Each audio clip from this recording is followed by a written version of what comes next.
Kamusta mga idol? Ako si Roms, Grab Food Rider. Sa bidyong ito, tatalakayin natin ang 7 pagsubok na madalas maranasan ng mga delivery riders gaya naming mga Grab Food.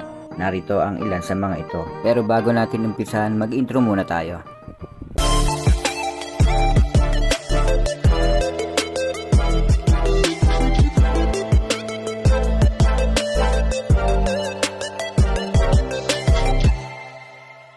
Una, kondisyon ng panahon. Ang mga extreme na kondisyon ng panahon tulad ng ulan, init o malamig na temperatura ay maaaring maging isang hamon para sa mga delivery riders. Pangalawa, traffic. Isa pang malaking pagsubok ay hindi maiiwasang trapiko. Ito ay maaaring magpatagal sa oras ng paghatid at magdulot ng stress sa mga riders. Pangatlo, nabigasyon o wrong pin location.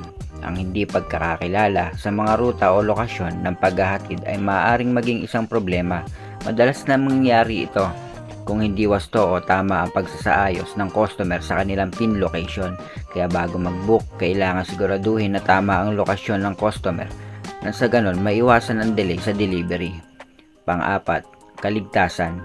Ang kaligtasan, ang mga aksidente sa daan ay isa pang posibleng panganib. Maaaring masangkot ang isang delivery rider sa isang aksidente na hindi natin inaasahan. Kaya kung sakaling tumagal ang delivery ng rider, inform natin or i-update kung ano ang status niya sa kanyang delivery. Panglima, oras ng trabaho.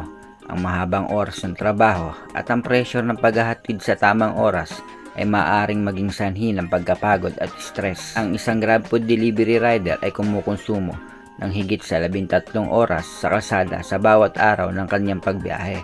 Yun kung magpo-full time siya. Kahit na ganun kahabang oras, ang binubuno ng isang GrabFood rider ay may kapalit din namang malaking kita. Kaya hindi talaga may iwasan na may stress, mapagod ng husto ang ating magigiting na rider. Pang-anim, pakikipag-ugnayan sa mga customer. Minsan, maaaring magkaroon ng misunderstanding o conflict sa pagitan ng mga riders at customers. Madalas dyan ay ang mga ekstrang pabili ng mga customer na wala sa booking. May mga customer din kasi na nagpapabili ng extra na kapag hindi napagbigyan kung ano-ano na ang sinasabi, na ang resulta ay pagka-report ng isang rider. Madalas din naman dahil sa pagod ng rider, may mga hindi magandang salita na siyang nabibitawan dahil sa pagod at kabiglaanan. Pang-pito, pangangalaga sa kalusugan. Lalo na sa panahon ng pandemya, ang mga delivery riders ay nasa panganib sa pagkahawa sa COVID-19. Pero para maiwasan ang pagkahawa, sinisigurado ng Grab Philippines na bakunado ng mga vaccine kontra COVID-19 ang mga rider. Palaging pinapaalalahanan ng kumpanya ang Grab kung ang kanilang mga rider ay nasa mabuting kalagayan.